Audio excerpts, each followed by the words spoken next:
से अनुरोध करता हूं।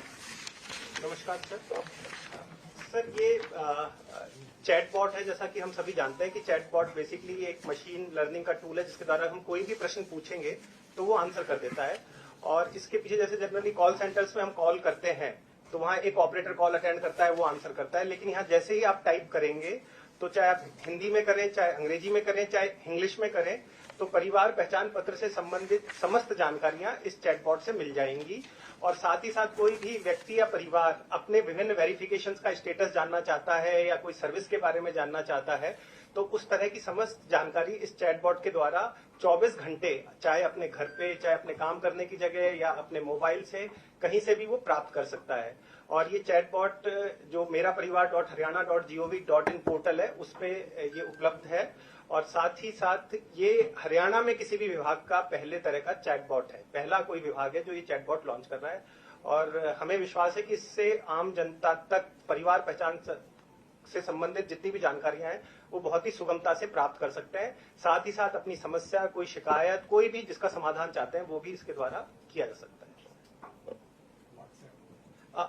और इसके साथ साथ ही चैटबॉट के साथ साथ ही जैसे हम सभी व्हाट्सएप भी यूज करते हैं, हर किसी के फोन में व्हाट्सएप है, तो इसी के साथ साथ व्हाट्सएप पे भी कोई अपना जानकारी प्राप्त कर सकता है परिवार पहचान पत्र से संबंधित जो चैटबॉट पे अवेलेबल है।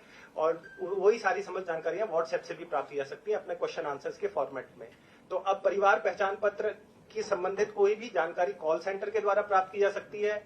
आप ग्रीवेंस पोर्टल पे जाके ग्रीवेंस दर्ज करा सकते हैं और साथ ही साथ चैटबॉट और व्हाट्सएप से भी ये जानकारी ले सकते हैं।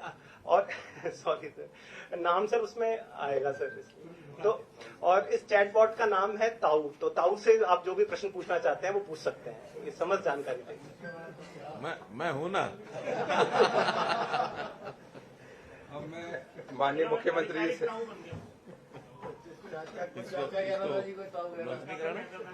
अब मैं माननीय मुख्यमंत्री से अनुरोध करूंगा कि माउस का बटन दबाकर ताऊ नामक चैटबॉट का लोकार्पण करें।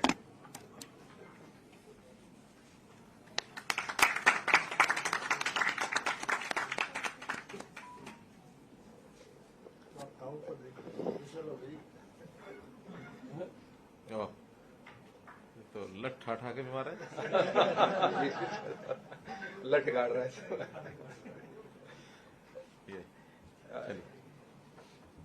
इसी कड़ी में हरियाणा परिवार पहचान पत्र अथॉरिटी और सेवा विभाग द्वारा हाल में ही ऑटोमेटिक बुढ़ापा पेंशन शुरू करी गई थी, जिसमें अगर कोई भी एलिजिबल व्यक्ति है जिसकी 60 साल की उम्र हो जाती है और उसका इनकम लिमिट में वो परिवार आता है तो उसकी प्रोएक्टिव पेंशन बनाई जाती है। तो उसी कड़ी में आज दिव्यांग प्रोएक्टिव पेंशन का लोकार्पण माननीय मुख्यमंत्री जी करेंगे।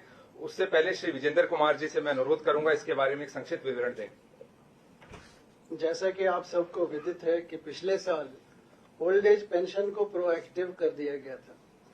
प्रोएक्टिव का भाव, कहने का भाव यह है कि एज के लिए वेरिफिकेशन जैसे ही सीआरआईडी के डेटाबेस में हो जाती है और हमें पता लग जाता है कि अगले 1-2 महीने में कौन कौन 60 की उम्र क्रॉस करने वाला है, तो वो डेटा इकट्ठा करके सेवा विभाग को भेज दिया जाता है ताकि वो उस नागरिक से मिलकर उसकी कंसेंट ले ले, क्या आप अपनी ओल्ड एज पेंशन शुरू करवाना चाहते हैं या नहीं।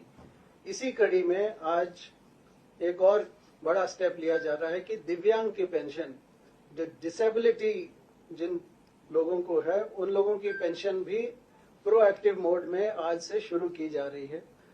आज पंचकुला जिले के लगभग 15 केसेस की पेंशन आज यहां से माननीय मुख्यमंत्री शुरू करेंगे।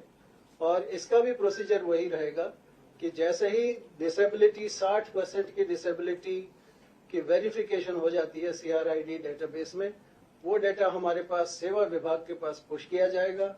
सेवा विभाग अगेन उसकी कंसेंट के लिए नागरिक को अप्रोच करेगा और कंसेंट के बाद उसकी पेंशन वहां पर शुरू कर दी जाएगी।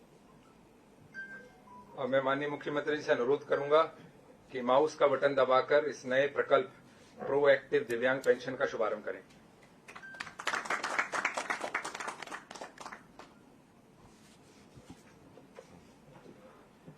आज की इस कड़ी में आखिरी किंतु मेरा मानना है सबसे महत्वपूर्ण जैसा कि आप लोगों ने भी अनुभव किया होगा, अब तक हरियाणा में पीडब्ल्यूडी रेस्ट हाउस जो बुक हुआ करते थे, सब सिफारिश से, मैनुअल तरीके से, नाना प्रकार से लोग बुक कराते हैं और उसका कोई सिस्टम नहीं बन पाया था। तो उसका संज्ञान लेते हुए माननीय मुख्यमंत्री जी ने निर्देश दिया था कि इसका भी एक सिस्टम बनाया जाए और उस कड़ी में एक नया पोर्टल विभाग द्वारा तैयार किया गया है, पीडब्ल्यूडी विभाग द्वारा, जिसमें हरियाणा के समस्त PWD rest house including Haryana भवन में दिल्ली के, उसका एक पोर्टल बनाया गया जिसके माध्यम से सभी उन कमरों की बुकिंग की जा सकेगी और इसमें जो आम जनता है वो भी इसमें बुक अपना कमरा करा सकते हैं फीस देकर। और इसके अलावा बाकी भी जो एंटाइटल्ड लोग हैं, चाहे ऑफिसर्स हों चाहे विधायक गण हों, वो भी इसमें बुक करा सकते हैं। ऑटोमेटिक ट्रांसपेरेंट सिस्टम से इसमें बुकिंग संभव हो पाएगी। तो अब मैं माननीय मुख्यमंत्री से अनुरोध करूंगा कि माउस दबाकर इस पोर्टल का भी उद्घाटन करें।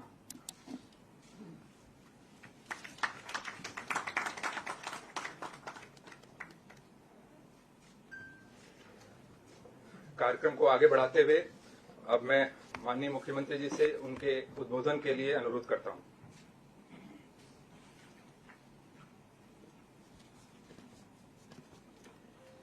मित्रों, जैसा हमको जानकारी है कि हमारा हमेशा ही फोकस रहा है कि गुड गवर्नेंस, सुशासन, इसके आधार पर चीजों को आगे बढ़ाया जाए। ठीक 25 दिसंबर 2014 जिसको हमने पहला सुशासन दिवस के नाते से कहा था और टेक्नोलॉजी के आधार के ऊपर चीजों को बढ़ाने का जो क्रम उस समय शुरू किया था, लगातार उसको हम आगे बढ़ा रहे हैं और आज भी इसमें 3 ऐसे जो प्रोजेक्ट हैं वो जिनको लॉन्च किया है वो आपके सामने आए हैं, जिसमें सबसे पहले तो चैटबॉट का ये जो एक सोल्यूशन ये दिया गया है। और हमको जैसे पता है कि परिवार पहचान पत्र भी अपने आप में एक यूनिक ऐसी एक चीज जो हमने तैयार की है, जिसका लाभ प्रदेश के लगभग 72 लाख परिवारों को उसका लाभ मिलेगा। अब इतना बड़ा प्रोजेक्ट स्वाभाविक है कि उसके अंदर प्रारंभिक कुछ जिसको कहना चाहिए कि एक निटी-ग्रिटीज ऐसी होती हैं, जो कुछ ऐसी समस्याएं आती हैं, उनको हमने लगातार ठीक किया है। चाहे उसमें राशन कार्ड की बात हो, चाहे पेंशन की बात हो, चाहे चराई योजना की हो, इनकम की हो, वो पर्याप्त संख्या में हमने ठीक किया है। क्योंकि अभी एक ऐसा फ्रेंडली एक पोर्टल बनना चाहिए जिससे किसी भी आदमी को कोई भी जानकारी अपनी लेनी है तो कहीं भी वो ले सकता है अपने मोबाइल से, उसको खोल करके। और चैटबॉट का जैसे एक सिस्टम होता है, इसमें आर्टिफिशियल इंटेलिजेंस और मशीन लर्निंग, नेचुरल लैंग्वेज, ये जो सारे सिस्टम होते हैं ताकि हमारे बोलने से ही और वो उसकी आवाज को पहचान ले और पहचानने के बाद उसका उत्तर वहां से मिले। उत्तर भी देंगे ताऊ जी, तो उत्तर जो है हमको मिले। अब इसमें एकदम ये तो नहीं कहा जा सकता कि इसमें कोई गलती नहीं होगी, क्योंकि धीरे धीरे उस सिस्टम को अडेप्टिव होना पड़ता है। जिस आदमी को बोलना है उसकी भाषा, उसकी लैंग्वेज, उसको। और ये सामान्यतः एक बार जो व्यक्ति अपना चैटबॉक्स बॉक्स खोलेगा और वही व्यक्ति बार बार पूछेगा तो उसके उत्तर ठीक आएंगे। लेकिन अगर एक ही चैट बॉक्स को मुझे लगता है अगर अलग अलग व्यक्ति जाके पूछेंगे तो लैंग्वेज की प्रॉब्लम कई बार आती है। अब ये प्रारंभिक चरण हैं, जो भी चीजें इसमें होंगी हमारे टेक्निकल लोग इस पर लगातार नजर रखेंगे। लेकिन अच्छा फ्रेंडली एक विषय, जहां भी कई आदमी होता है अपने मोबाइल को साथ लेके रखता है, चाहे वो खेत में जाए, ऑफिस में जाए, घर में बैठे पढ़ने जाए, सैर करते हुए भी अपनी जानकारियां ले सकता है। चैट बॉक्स का एक ही इस प्रकार से एक हमने सोल्यूशन दिया है और मैं समझता हूं जनता को बहुत इसका लाभ होगा। और जितने उसके प्रश्न होंगे, चाहे उसके जाति के हैं, आय के हैं, व्यवसाय के हैं, जन्मतिथि के हैं, ये सब जो उसको, चाहे उसका फिर आय के साथ उसका सार्वजनिक वितरण प्रणाली यानी राशन कार्ड हो, फिर उसकी चाहे जो भी कोई प्रश्न है, वो सारा जो सूचना डाटाबेस हमारे पास जो कोष बना है, उस कोष में से उसको ये उत्तर त्वरित और सटीक रूप से ये सब मिलेगा। दूसरा जो हमने प्रोएक्टिव एक पोर्टल बनाया है वो दिव्यांग सेवा, दिव्यांग की पेंशन, ये सेवा। और इस सेवा में अभी तक दिव्यांग को पेंशन बनाने में काफी कठिनाई आती थी। आयु के हिसाब से तो 60 वर्ष की आयु एक गणना के हिसाब से ऑटोमेटिकली व्यक्ति की गणना हो जाती है, लेकिन इसमें शर्त है कि 60% उसका दिव्यांगता सर्टिफिकेट होना चाहिए।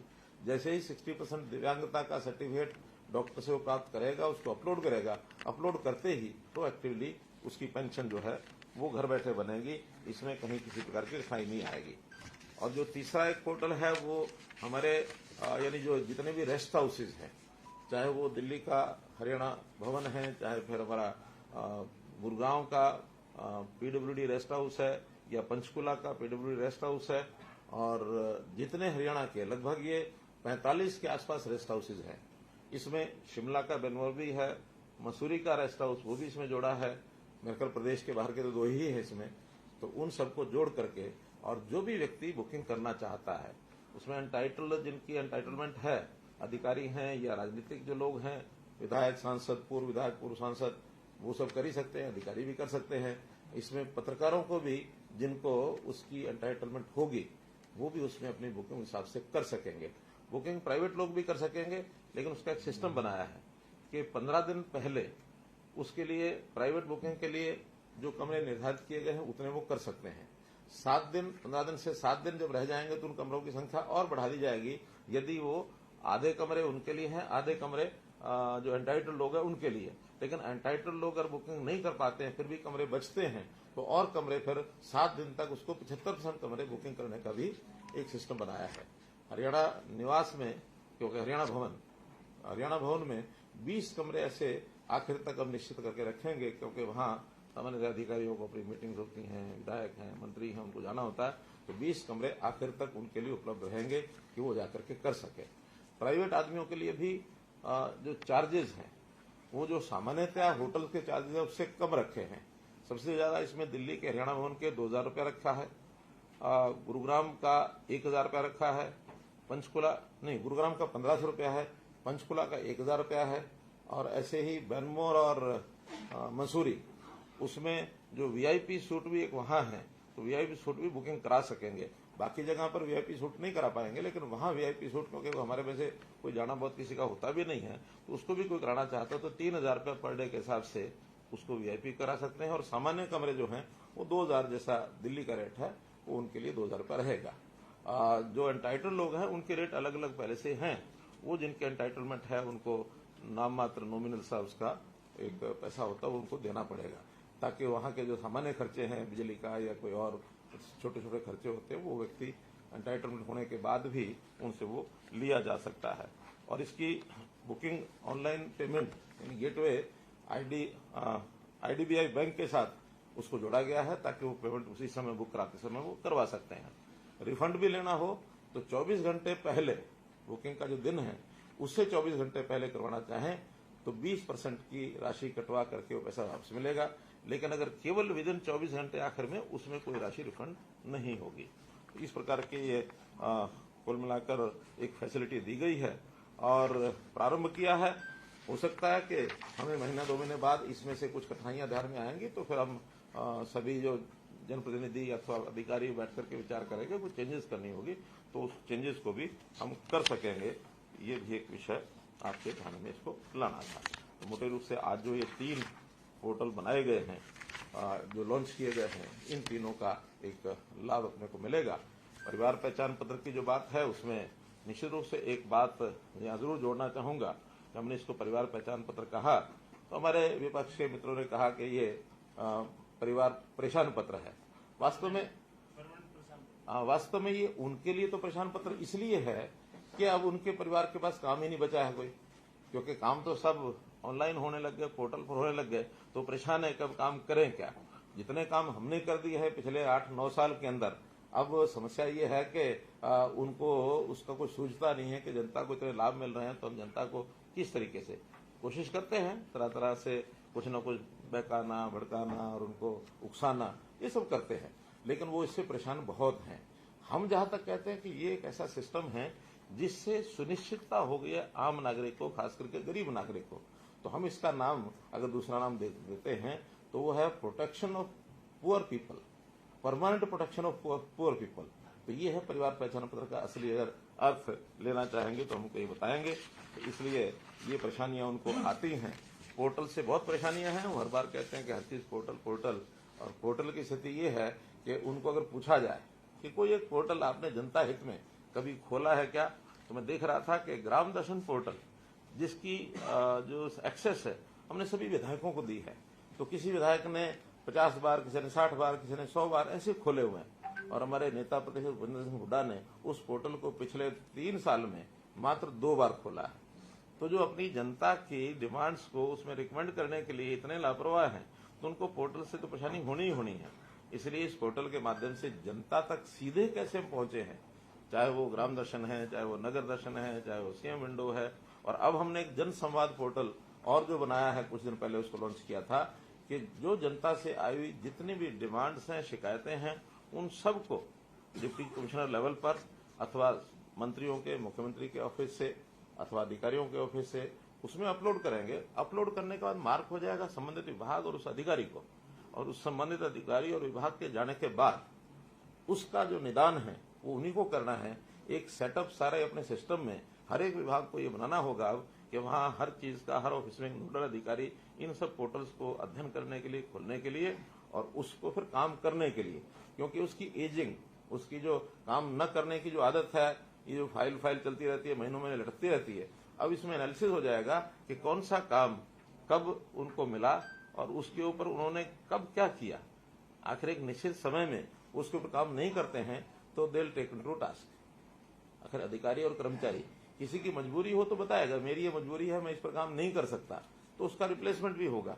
लेकिन हर चीज ऑनलाइन है तो उसको उसका काम करके और up to the satisfaction of the last person जिसने वो ग्रीवेंसेस डाली हैं उसमें, उस तक सेटिस्फेक्शन हो। हाँ, काम करने का अगर लगता है कि काम हो ही नहीं सकता, ये भी जानकारी उस व्यक्ति को मिलनी चाहिए।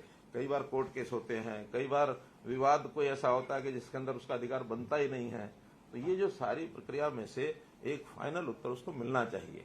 हालांकि इन सारी चीजों में हमारे और भी कई सिस्टम पहले लागू हो चुके हैं, जैसे कुछ विभागों में सेवाएं राइट टू सर्विस के अंतर्गत उसके दिन निश्चित है, तो निश्चित दिनों में उनको सर्विस देनी होती है। अगर वो निश्चित दिन में नहीं देंगे तो ऑटो अपील सिस्टम के माध्यम से जो फर्स्ट अपेलेंट अथॉरिटी है उसको जाएगा। 30 दिन वो भी नहीं करता तो अगले नेक्स्ट सेकंड अपेलेंट अथॉरिटी को जाएगा। 30 दिन वो भी नहीं करते हैं तो राइट टू सर्विस कमीशन के पास चला जाएगा, और कमीशन उसमें संबंधित अधिकारी के खिलाफ कोई जो उनको उचित लगता है उसके खिलाफ कार्रवाई भी वो करते हैं। ये अच्छी बात है कि 7 लाख के लगभग फर्स्ट अपेलेंट अथॉरिटी को जो अपील्स गई वो कमीशन पर जाते जाते शायद 2,500 या 3,000 रह गई, बाकी फर्स्ट अपेलेंट में और सेकंड अपेलेंट में ये सब वहीं कंप्लीट होकर लोगों को लाभ इसका मिला है। तो अब अपने आप government at the door step के जो बिल्कुल घर के द्वार के ऊपर सरकार पहुंच करके कोई काम कर सकती है, तो इस नाते से ये सारे काम हमने किए। थोड़ा अंतर है, नहीं अंतर ओवरलैपिंग नहीं, प्लेटफॉर्म एक ही होगा, काम उसी प्रकार होंगे, लेकिन सीएम विंडो पर तो आदमी किसी भी जगह पर जाकर के अपनी शिकायत जाकर दे सकता है, अपलोड कर सकता है। लेकिन ये जन संवाद वाली ये किसी यानी मुख्यमंत्री के पास आते हैं, मंत्री के पास आते हैं या डीसी के ऑफिस में पहुंचते हैं, जो प्रत्यक्ष अपनी एप्लीकेशन वहां शिकायत के रूप में देते हैं, तो वहां से वो अपलोड होगी। आखिर में जाकर के डिपार्टमेंट में जो पहुंचेंगी तो चाहे उधर से आए चाहे इधर से आए, एक ही जगह पहुंचेगी, एक ही प्रकार का सोल्यूशन उसका मॉड्यूल ये बनाया गया है। और उस सारे का एनालिसिस हमने जो सीएम डैशबोर्ड बनाया है, उस सीएम डैशबोर्ड के पास प्रतिदिन उसका एनालिसिस होगा कि किस विभाग की कितनी पेंडिंग जो सोल्यूशंस या पेंडिंग एप्लीकेशन रह गई हैं जिस पर काम नहीं हुआ, और उसमें भी एज वाइज तो कौन सी ऐसी हैं जो 3 महीने पहले की अभी सॉल्व नहीं हुई, कौन सी 2 महीने पहले की, कौन सी महीना पहले की, और उसमें भी कौन कौन सी समस्याओं पर कितना समय लगता है, इस पर अलग अलग कारण जो होते हैं उसके हिसाब से उनको उसका जो लिया जाएगा। इसके साथ एक विषय और जो है वो आप निश्चित रूप से चिंतित होंगे ही, वो है कोविड-19 जो महामारी है दोबारा से, और ये थोड़ा पहले लगी है। अब इसमें पिछले 1 सप्ताह में महामारी के लगभग 600 मामले ऐसे आए हैं। हर सप्ताह यानी 500, 600, 700 ऑन एवरेज 90-100 मामले रोजाना आते हैं। लेकिन इसके लिए हमारी सारी तैयारी है और इसका जो रिकवरी रेट है बहुत फास्ट है, अच्छा है। 99% ऑफ रिकवरी रेट हमारा उसमें हो चुका है। कुछ एक केसेज बहुत नाम मात्र के कि जो अभी थोड़ा लंबे समय तक उनकी रिकवरी नहीं होती है, तो इसके लिए हमारा जो डिपार्टमेंट है वो सब अच्छे प्रकार से तैयार है, चाहे वो पीडियाट्रिक्स का जो डिपार्टमेंट है, चाहे अन्य बेड्स हैं, हॉस्पिटल्स हैं, आइसोलेशन बेड्स हैं और ऑक्सीजन सपोर्टेड बेड्स हैं। ये सब जो पहले हमारी तैयारी कोविड के समय थी उनको रिवाइव सबको कर लिया है। बीच में चूंकि एक काल ऐसा आया था जब इनकी आवश्यकता नहीं पड़ी थी, तो थोड़ा जो ढिलाई आई थी उस ढिलाई को हमारे हेल्थ डिपार्टमेंट ने और बाकी विभागों ने उसको सबको पूरा कर लिया है। इसमें चाहे वो वेंटिलेटर्स हों, पीएसएज हों, ऑक्सीजन कंसंट्रेटर्स हों, बीआई पैप, फिर हाई फ्लो नेजल कैनुला, जो भी उनके इंस्ट्रूमेंट्स हैं वो सारे बताए गए हैं। अब नहीं, वो तो वैक्सीनेशन का तो लगातार हमने 2 राउंड पूरे कर लिए थे। तीसरे राउंड में जिन लोगों को अलग से उसका क्या प्रिकॉशनरी बूस्टर डोज वो छूट दी थी, भी वो जिनको लगाना वो लगवा लें और बड़े। चलिए हेल्थ के डिपार्टमेंट से जरा, है ना, तो वो देखेंगे। तो फिर भी हम अलर्ट भी हैं और कहीं कोई इस प्रकार का भी वैसा कोई चिंता करने का विषय ज्यादा नहीं है, कोई पैनिक होने की जरूरत नहीं है। और ये ग्लोबली ये जो एक नॉर्मल बीमारी की तरह चीजें चल रही हैं वैसे ये भी चल रही है। तो प्रश्न बाद में करेंगे जरा विषय थोड़ा कंप्लीट। ऐसे ही एक विषय जो करंट है वो है फसल खराबे का।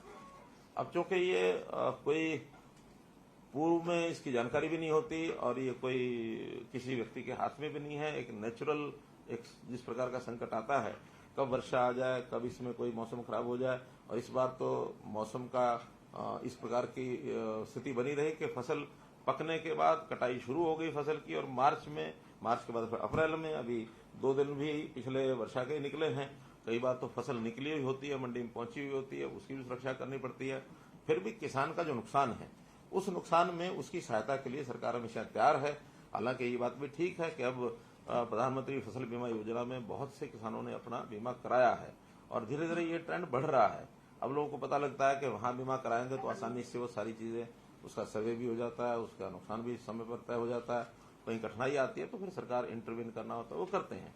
जिन्होंने बीमा नहीं कराया है उसको सरकार जो है कंपनसेशन उसके रेट हैं वो हम देते हैं। अब चूंकि देरी से हुआ है तो इसमें असेसमेंट में थोड़ी कठिनाई आई है, फिर भी स्पेशल गिरदावरी का काम उसको हमने 30 अप्रैल तक 30 अप्रैल तक का टाइम दिया है कि उसका सारी की गिरदावरी, क्योंकि गिरदावरी 30 अप्रैल तक फसल तो कट चुकी है, लेकिन उसमें सैंपल बेसिस लेकर के और उसका एनालिसिस करना और वो एनालिसिस करके कितना खराबा हुआ है तो 30 अप्रैल तक असेसमेंट पूरी करके तब तक फसलें काफी मंडी में भी आ चुकी होंगी, तो मंडी की प्रोक्योरमेंट के हिसाब से भी उसको एक तुलनात्मक अध्ययन किया जाएगा। अभी तक जानकारी यह है कि गेहूं का नुकसान बहुत बड़ा जितना सोचा जा रहा था उतना नहीं है। 10%, 15%, 20%, मोटे तौर पर काफी जिलों में इतना ही है। 25% तक तो कंपनसेशन जो है वो किसान को ही हम कहते हैं वो अपना उसमें यानी क्लेम की अपेक्षा न करे। 25% से ऊपर होता है तो फिर क्लेम उसको दिया जाता है। जो भी क्लेम बनेगा वो मई के आखिर में, अब इसके आंकड़े नहीं है तो ठीक से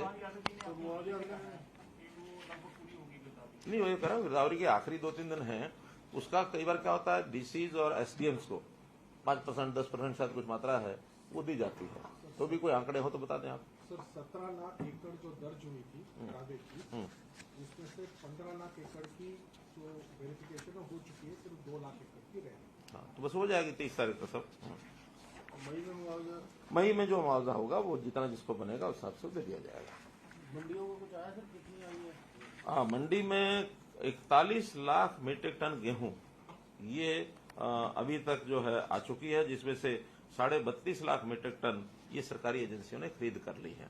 और अभी ये 9 लाख जिसको कहना चाहिए शेष है, लेकिन वो तो रोटेशन में जैसे रहती है उतना ही है। मंडी का उठान की एक समस्या थी, वो हमने डीसीज को लिख दिया है कि जहां कहीं समस्या ठेकेदारों से आ रही है वहां वो अपने हाथ में लेकर के, और जो भी कोई अलग प्रबंध जैसे पहले भी करते रहे हैं, आड़तियों से बात करके, और आड़तियों के अगर ट्रक होते हैं तो उनके लेंगे, और बाहर से भी लेना है तो उनके सिक्योरिटी ले करके और उनको ट्रकों को उसी रेट पर जो रेट जो है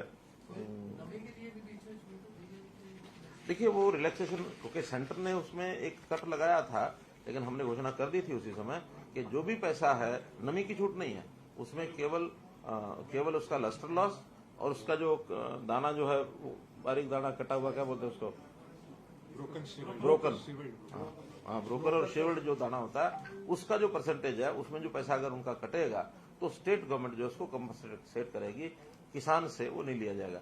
लेकिन नमी में छूट देना संभव इसलिए नहीं है नमी की छूट दें तो फिर गीला अगर खरीदा गया और वो पैक हो गया, उसकी पाइज लग गई, तो फिर उसको कोई संभालता नहीं और फिर अंदर अंदर किसान के लिए राहत रहेगी ना जी कि नमी की छूट लेंगे तो सरकारी तौर पर सिखाया जाता है उसको। क्या होता है कि इसकी शिकायतें बहुत आती हैं। हम यही कहते हैं कि आप क्योंकि नहीं अपने आप भी वो करके लाए, और नहीं है तो वहां जब धूप निकलती है उसको सुखाएंगे, सुखा करके नमी। धान में जरूर है, धान का कोई शेलर जो है वो लेके जाते हैं, शेलर्स में बहुत बड़े ग्राउंड उनके पास होते हैं, वो फिर सुखाते हैं, सुखा करके फिर उसका साथ साथ चावल निकालते हैं।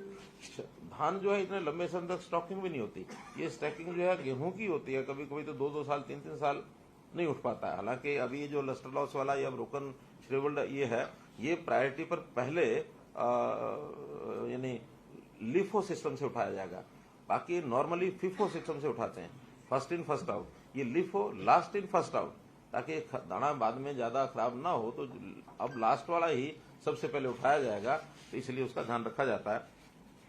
पिछले साल के बराबर ही आ रही है लोगों। हाँ, कोई कमी नहीं है। उन्हें कुल मिलाकर के जो लॉस सोचा जा रहा था वैसा नहीं है। तो लॉस मैंने जैसे बताया 10% 15% का ही लॉस है, और हमें लगता है कि ये 60 लाख मीट्रिक टन उसके बराबर तक पहुंचेगा, उसे कम नहीं रहेगा। सरसों भी 1 लाख और 2,12,000 मीट्रिक टन सरसों ये प्रोक्योर हो चुकी है।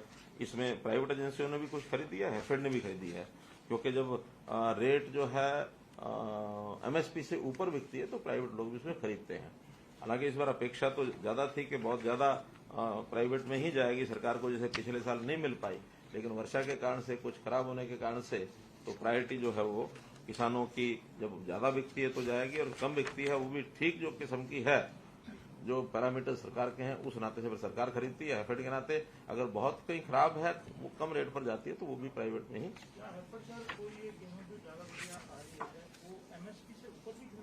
नहीं, एफएड एमएसपी पर ही लेगा।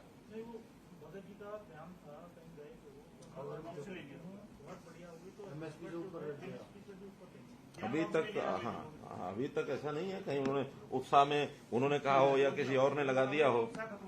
उन्हें कई बार उत्साह जो है वो दूसरे लोग भी कर देते हैं, जो जिम्मेदार आदमी ना भी करे तो उत्साह दिखाने वाले लोग तो बहुत लगा देते हैं। हाँ, जो बयान वापस हो गया तो फिर उत्साह हो ना हो कोई खास बात नहीं है। एक चीज जो लगातार हमारे मित्र समय समय पर कहते हैं, हालांकि बहुत चीजों में दम नहीं है, लेकिन कुछ बातें जो हमको स्पष्ट करनी जरूरी होती हैं तो उसकी जानकारी हमको देनी होती है। जैसे सरकारी नौकरियों का विषय आता है, सरकारी नौकरियों में अभी तक आंकड़े सब आपके सामने भी हम बार बार बताते हैं, फिर बता रहा हूं कि उन्होंने 10 साल के कार्यकाल में सरकारी नौकरियां कुल 80,000 के आसपास दी थी, 80,000 81,000 10 साल में पूरे। हमने अभी तक 8.5 साल में 1,02,000 नौकरियां हम दे चुके हैं, और विद इन नेक्स्ट 6 मंथ्स, जिसमें ग्रुप सी की और ग्रुप डी की ये, और उसके अलावा जो अध्यापक हैं पीजीटी वगैरह, और पुलिस के भी 5,000 उसमें, तो सब मिलाकर के 60,000 के आसपास नौकरियां और हम 6 महीने में दे देंगे। यानी 1,62 9 साल में हो जाएंगी। इनकी 80 जो है वो 10 साल की हैं, तो डबल संख्या हमारे 9 साल में हो जाएगी। 10वां साल जब शुरू होगा उसका जो अलग से आवश्यकता होगी वो हम करेंगे। तो एक आंकड़ा ही आपको मैं इसको अभी मैं कह नहीं सकता, क्योंकि लास्ट ईयर में कितनी रिक्वेशन आती है वो तो डिपार्टमेंट्स के ऊपर निर्भर करता है कितनी वो देते हैं। हाँ, लेकिन एचकेआरएम की सब जोड़ लेंगे तो ये 2 लाख से ऊपर हो जाएगी, क्योंकि एचकेआरएम की भर्ती को हम उस प्रकार की भर्ती नहीं मानते। वो आवश्यकता के हिसाब से जितने समय की डिमांड होती है उतने समय के लिए ही उनको लगाया जाता है। और एक चीज और जो आपके सामने उल्लेख करूंगा कि इस पेंशन के नाते से, जो सामाजिक सुरक्षा पेंशन है, जिसके बारे में ये कहते हैं इतनी कट गई, ये हो गया वो हो गया, अब ये पेंशन की संख्या भी 2014 में ये संख्या थी जब वो छोड़ करके गए थे 21.82 लाख, 21,82,000, और अभी जो है 30,78,000 है। यानी 9 लाख लोग एक प्रकार का ये माने कि 45% उसमें वृद्धि हुई है। इतनी भी संख्या ज्यादा बढ़ी, चलो संख्या भी बढ़ गई। फिर जहां तक इसका जो टोटल एक्सपेंसेस है, उनके समय में ये टोटल एक्सपेंस साल का होता था 2618 करोड़, महीने का 218 करोड़ था, तो साल का 2618 करोड़, और हमारा अब जो है 2,618 करोड़ की जगह सालाना 10,157 करोड़ होता है। यानी 8,500 करोड़ ज्यादा, उनके सारे फिगर से रफली 4 टाइम्स, 4 गुना ज्यादा हम जो है समाज में पेंशन के नाम से पैसा दे रहे हैं। और अगर ये 1 साल का अंतर देखा जाए तो ये 8.5 करोड़ 7.5 करोड़ बैठता है, तो 7,500 करोड़, तो 7,500 करोड़ जो दुनिया भर की वो सारी बातें करते हैं, हमने ये कर दिया, वो कर दिया, ये कर दिया, वो कर दिया, उनके जितने बड़े बड़े प्रोजेक्ट्स हैं उन कई प्रोजेक्ट से ज्यादा हर साल 7,500 करोड़ रुपया ज्यादा जा रहा है। कैटेगरी भी बढ़ाई है, राशि भी बढ़ाई है। उस समय तो 1,000 रुपया छोड़ के गए थे। अगर 2002-03 में तो शायद 600 करोड़ कितनी 600 रुपया थी, कितनी थी 300 रुपया नहीं, जब 4-5 में ये लोग आए थे 300 से सीधी 1,000, हाँ तो 600, हाँ 300 से 600 रही होगी। मानो जो इनके स्टार्टिंग में 2004 में 600 थी, जो आज इस समय 2,750 है। तो उस नाते से कितना जनता को सोशल पेंशन के नाते से लाभ मिल रहा है हरियाणा में, इसका कभी भी वो चर्चा करेंगे भी नहीं। करेंगे तो उनका हिसाब किताब गड़बड़ा जाएगा। तो मैं तो हमेशा कहता हूं कि जैसे वो लोन की बात करते हैं, इसकी करते हैं, उसकी करते हैं, उनको हिसाब किताब वास्तव में आता नहीं है, हिसाब किताब सिखाना पड़ता है। वो तो वही है 2-2-5 होते हैं, इस प्रकार से चलने का उनका अभ्यास होता है। तो हम अड़े हुए नहीं है, मैं अपनी ठीक बात जो होती है उसी को कहता हूं, अड़ने का विषय थोड़ी है। हाथ कंगन को आरसी क्या, हाथ कंगन को आरसी क्या, पढ़े लिखे को फारसी क्या, हम सब पढ़े लिखे हैं।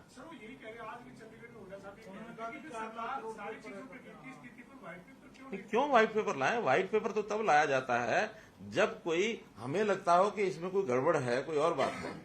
हमें गड़बड़ है, जिस किसी को गड़बड़ लगती है तब वो व्हाइट पेपर लाता सरकार में।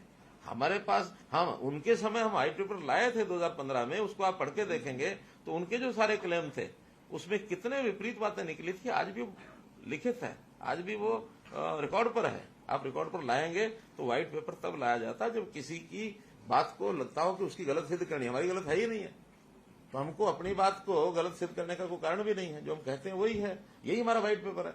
हमारा बजट का जो डॉक्यूमेंट है वो हमारा व्हाइट पेपर है, अलग नहीं है कोई।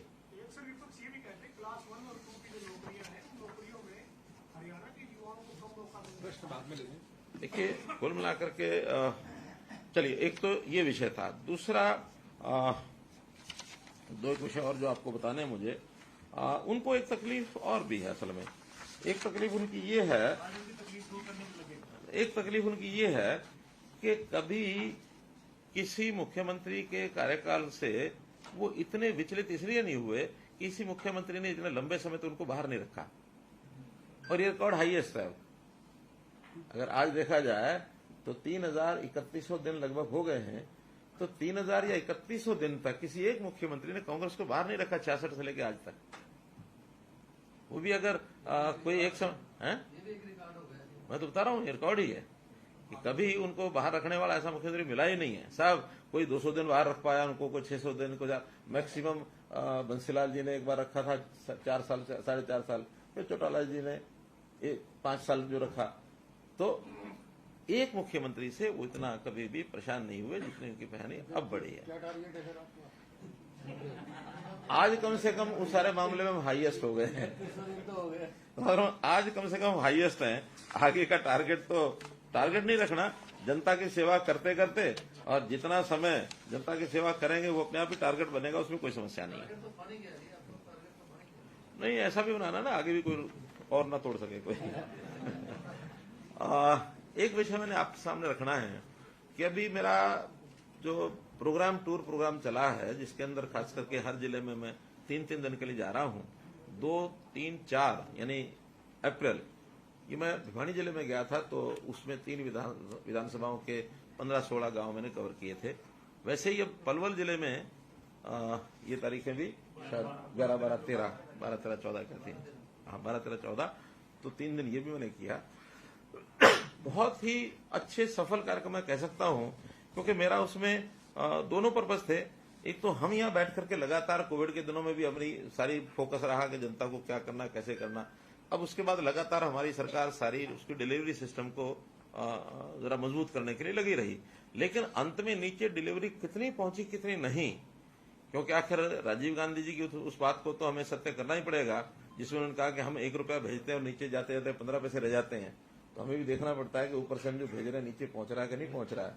तो खुशी की बात यह है कि जो सिस्टम हमारे हमने बनाए हैं उन सिस्टम से जनता बहुत प्रसन्न है। और ओवरऑल गांव के गांव में कहीं 500 लोग, कहीं 700 लोग, कहीं 1000 लोग जितने भी मिले हैं, और मैंने तो हाथ खड़े कराए हैं। जैसे उदाहरण के लिए ई टेंडरिंग, इतने प्रसन्न हैं लोग। आप में से कोई शायद रहा हो, मुझे 1-2 लोग मिले भी हैं, तो ये गवाह है उस बात के। ई टेंडरिंग में कहते हैं आपने बहुत बढ़िया ही काम किया, और इसमें कमीशन खोरी जो है सारी जो नीचे लेवल पर चलती थी वो सारी बंद हो गई। विरोध भी इसी कारण से हो रहा था। बल्कि वहां के सरपंच जो थोड़ा बहुत इस ओर स्वर उठाते भी रहे होंगे, तो उनका शुरू में हमें ये लगा, लेकिन बाद में लगा ये तो बहुत बढ़िया है, हम तो इसमें से बच गए। और वास्तव में सरपंचों के खिलाफ जो तलवार लटकी रहती थी, आज भी 1000 से ऊपर सरपंच ऐसे हैं जिनके पिछले रिकॉर्ड गायब हैं। अब उसके खिलाफ क्या करना होगा जरा विचार करेंगे, लेकिन अब आगे ये समस्या नहीं रही, उनको रिकॉर्ड बनाने की आवश्यकता नहीं। हर एक चीज ऑनलाइन आ जाएगी, पोर्टल पर रहेगी, और वो जो उनका जो ऑफिस है, बैक ऑफिस में वो डाटा बना रहेगा, कभी भी निकाल लो उसको। तो इसलिए वो सब इसमें प्रसन्न है। ये 2 जिलों की अभी के बाद आप अधिकारियों की भी कुछ ड्यूटी लगा रहे हैं ऐसे प्रोग्राम में भी एक्स्ट्रा? नहीं, एक्स्ट्रा नहीं, अधिकारियों को जितने काम वो तो है ही है। तो मैं और 1-2 चीजें आपको बताकर खत्म करता हूँ। ऐसे दूसरा विषय जो मैंने वहां नौकरियों का, यानी 8-10 साल पहले नौकरियों की क्या स्थिति थी और आज नौकरियां कैसे मिलती हैं, इतना अति उत्साह था लोगों में कि पहले बंडल के बंडल, ढेर के ढेर हमको पैसे इकट्ठे करने पड़ते थे, नौकरियां रेट था।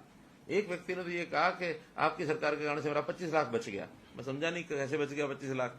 तो बात तो नौकरी की कर रहा था कि मेरा बेटा नौकरी लगा है, अगर यही कांग्रेस सरकार होती तो ये 25 लाख रुपए मिलती। मैंने कहा आपको कैसे पता? कहने लगे मैं पहले कांग्रेस में था। वो स्वयं कांग्रेस में था, आज चूंकि उसने आस्था जताई हमारे अंदर, आ भी गया, तो उन्होंने कहा कि वहां ये नौकरी 25 लाख से नीचे नहीं मिलती। अब ये भ्रष्टाचार के इतने नंगे नाच सारे के सारे सामने आ रहे हैं और जनता इन चीजों से बहुत प्रसन्न है। इसलिए बहुत से उदाहरण ऐसे हैं, और हमने काम भी जो है लगातार जो वहां किए हैं, दोनों दौरों में मैंने कुछ घोषणाएं भी की हैं। जैसे पलवल में लगभग 300-325 करोड़ की घोषणाएं वहीं सारे उन गांवों से संबंधित, और एक रेन्यूअल का प्रोजेक्ट है, वो उन्हीं गांवों के अंदर आवश्यकता ज्यादा थी पलवल जिले में ही, उसकी मैंने घोषणा की। 200 करोड़ रुपए का तो अकेला वो प्रोजेक्ट है, बाकी कहीं 10 करोड़, कहीं 5 करोड़, ऐसे करके हर एक गांव में इन सब योजनाओं को जो तुरंत लागू करने की थी तुरंत लागू की है। जो उनकी डिमांड्स थी वो हम सब लेके आए हैं, उसकी फिजिबिलिटी 1 महीने के अंदर करके, और इन दोनों जिलों में अलग से बताएंगे कि हाँ इनके कितने प्रोजेक्ट हमने स्वीकार कर लिए हैं। क्योंकि डिमांड्स बहुत आती हैं, पहले डिमांड आई नहीं होती है, तो बाद में जब आती है उसको साथ लेके आते हैं। और ये सारे काम भी, एक भिवानी जिले में जो मैंने घोषणा की थी कि जितने भी महाग्राम हैं, इन महाग्राम में सब जगह एक ट्रैक्टर ये उपलब्ध कराएंगे स्वच्छता के लिए, ट्रैक्टर ट्रॉली। और उसके लिए एक आदमी जो पहले नौकरी है उसमें साथ में एक आदमी ट्रैक्टर को चलाने वाला भी साथ में रहेगा। और इसमें पंचायतों के साथ एक जो हमारा शेयरिंग बेसिस के ऊपर फंडिंग है वो करेंगे। 75% स्टेट करेगी और 25% उस पंचायत के पैसे में आएगा। लगभग 5 लाख से 8 लाख कोई भी ट्रैक्टर कौन सा लिया जाएगा वो देखेंगे, लेकिन इतना खर्च उसमें 5 से लेकर 8 लाख तक खर्च आएगा हर गांव के लिए। भिवानी जिले के लिए एक दुलेढ़ी गांव है, दुलेढ़ी गांव में दुलेढ़ी मॉडल ये स्वच्छता अभियान, क्योंकि प्रधानमंत्री जी ने स्वयं दुलेढ़ी गांव के नौजवानों की प्रशंसा की थी जो आज स्वच्छता अभियान में लगे थे। तो उस गांव में मैं स्पेशल गया था। उस मॉडल को पूरे भिवानी जिले में छोटे बड़े सब गांव में किया जाएगा। अभी पलवल जिले में जो महाग्राम है, इन सब महाग्राम की फिरनी जो चारों तरफ गांव के रास्ता होता है, उसको जहां पहले बनी हुई है तो उसकी मुरम्मत की आवश्यकता वो करेंगे। कई जगह बीच बीच में हिस्से नहीं बने हुए, कोई कब्जे के कारण से, कुछ और कारण से, उनको पूरा कराएंगे। और जहां पूरी नहीं बनी है उन सबको पूरा नया बनाने का काम, और ये पंचायती राज के माध्यम से होगा। एक ये नई घोषणा वहां भी मैं करके आया हूं। तो ऐसे अलग अलग जगह पर तालाबों की महाग्राम की हमारी पहले ही चल रही है। और पलवल जिले में तो मैं स्वयं कुछ तालाबों को देखने के लिए गया, कई जगह तो खुदाई चल रही है, जो उसका काम हो रहा है, बरसात से पहले कंप्लीट हो जाएगा। कुछ गांव में तो कंप्लीट होकर के पानी भरा भी जा चुका है, और अब साफ पानी, जो बिल्कुल पोल्यूटेड वाटर था जहां ओवरफ्लो कर रहे थे, उसमें साफ पानी, और आज पशु भी वहां पानी पीते हैं। तो इस प्रकार के तालाबों की स्थिति वो जो है वो अच्छी बनी है। आप लोग पूछ रहे हैं कि अगला गांव कौन सा, अगला जिला कौन सा? तो मैंने तय किया है कि कुरुक्षेत्र जिला 1, 2, 3 मई 3 दिन के लिए ये कुरुक्षेत्र जिले का ये कार्यक्रम रहेगा। 2 कार्यक्रम साथ में और आपको बता रहा हूं कि अभी 23 अप्रैल को कैथल जिले का एक गांव है धनौरी गांव में जो धन्ना भगत एक संत हुए हैं, तो धन्ना भगत की जयंती मनाने के लिए बड़ी संख्या में लोग वहां आएंगे। तो वहां के 2 जिले, कैथल जिला, जींद जिला, ये दोनों, क्योंकि बॉर्डर के ऊपर गांव है बिल्कुल, वहां धन्ना भगत जी का एक मंदिर भी है। हाँ, तो स्टेट लेवल कह सकते हैं, या कंसर्ट मेनली तो 2 जिले कंसर्ट करेंगे, आसपास के जो लोग आएंगे, लेकिन धन्ना भक्ति जयंती उसमें मैं स्वयं जाऊंगा और भी जितने संत हैं, बाकी पदाधिकारी, नेता सब आएंगे तो एक कार्यक्रम करेंगे ऐसे। हाँ, उपराष्ट्रपति जी भी आएंगे। 23 अप्रैल को उपराष्ट्रपति जी का भी आगमन होगा। हमने निमंत्रण दिया था, वो बड़े सहर्ष उन्होंने स्वीकार किया कि धन्ना भगत की जयंती कभी किसी ने मनाई नहीं है, हरियाणा ने पहल की है। कुछ लोगों को तो तकलीफ भी बड़ी हो गई शुरू, हम तो कहीं और लगे रहते थे, ये कहीं और से कहां से निकाल के ले आए धन्ना भगत है। तो हमने कहा भी देखो, समाज में ऋषि मुनियों का, संतों का अपना एक स्थान है, तो आप संतों को छोड़ करके और किसी और के पीछे लगते रहोगे तो उसका कोई अर्थ नहीं है। तो इसी प्रकार एक कार्यक्रम तय किया हमने आज ही, 4 मई को महंत गोरखनाथ, उनका एक कार्यक्रम किया जाएगा करनाल में। महंत गोरखनाथ 4 मई को, तो ये करनाल में कार्यक्रम होगा। तो आज ही समाज के लोग आए हुए थे, सबने उन्होंने बैठ के तय किया कि हम बड़ा कार्यक्रम करेंगे, क्योंकि गोरखनाथ जी का भी अपना एक बड़ा महत्व रहा है और गोरखपुर उनकी एक प्रकार से पीठ है। हाँ, तो उसमें हमारे महंत बालकनाथ जी, वहाँ योगी जी हैं या महंत बालकनाथ जी हैं, उसको वो एक प्रकार से उसकी अध्यक्षता वो करेंगे। तो मोटे रूप से इतने सब विषय थे। और अब कोई प्रश्न होगा? सर, ये 2 दौरे जो हुए उसमें 1 रुपए की आपने बात की थी कि अब 1 रुपए का कितना पैसा मिलते जा रहा है जो आपने? देखिए, अब चूंकि सारे सिस्टम ऑनलाइन है, अब कहीं भी लीकेज नहीं हो सकता। यहाँ से जाने में देर हो सकती है, लेकिन जिस दिन जाएगा उसी क्षण नीचे पहुंचेगा। अब डीबीटी की स्कीमें हो गई हैं। आज तो किसी की मानो के